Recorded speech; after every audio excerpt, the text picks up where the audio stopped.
Hello, I am Gurpit Sing Chima and today I am telling you the recipe of rasgullas, which is one of the most famous Bengali sweet dishes.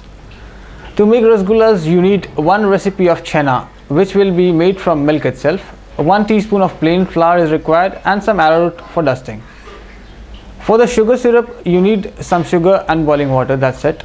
Other ingredients include some elaichi and Indian khoya or kheer. Firstly, you take a pan and heat the milk in it. Bring it to boil. Now make it cool down just a little bit. Now add lemon juice, stirring slowly and gently till the cheese separates from the milk. Now turn off the heat and strain it through a strainer. Make sure all the water from the cheese is drained.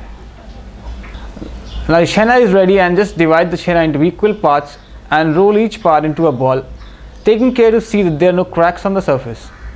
Dust the back of the flat plate or a thali lightly with flour and place the rolled chena balls in it. For the sugar syrup, you just need to combine sugar and milk with 3 cups of water in a large pan. When the syrup becomes to boil, the impurities in the sugar will begin to float on the surface, forming a grey layer on the top. Heat over a medium flame to allow the grey layer to float. Continue to simmer the sugar syrup over a medium flame for about 10 minutes and remove the grey layer using a wooden ladle or a slotted spoon. Bring the syrup to boil once again and then slowly drizzle another cup of water from the sides of the pan using a ladle, removing all the remaining impurities from the syrup, again using a slotted spoon. Increase the flame and boil vigorously for about 1 to 2 minutes and keep it aside.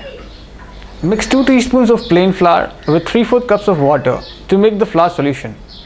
Heat the sugar syrup in a deep pan over a high flame and allow it to boil vigorously. When it boils, sprinkle half the flour solution by the sugar syrup and then add the chena balls by upturning the plate on which they are kept. Do not touch the balls at this point as they are very fragile.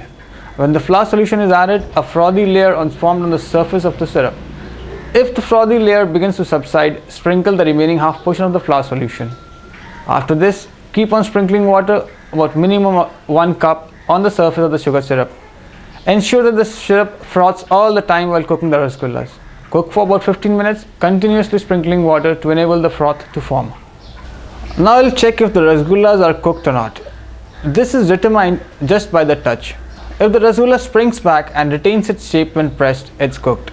Another way of checking it is to drop the rasgulla in a pan of cold water.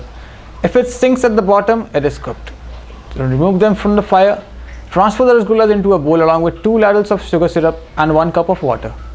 Cool it and chill it for approximately 3 to 4 hours before serving. Thank you.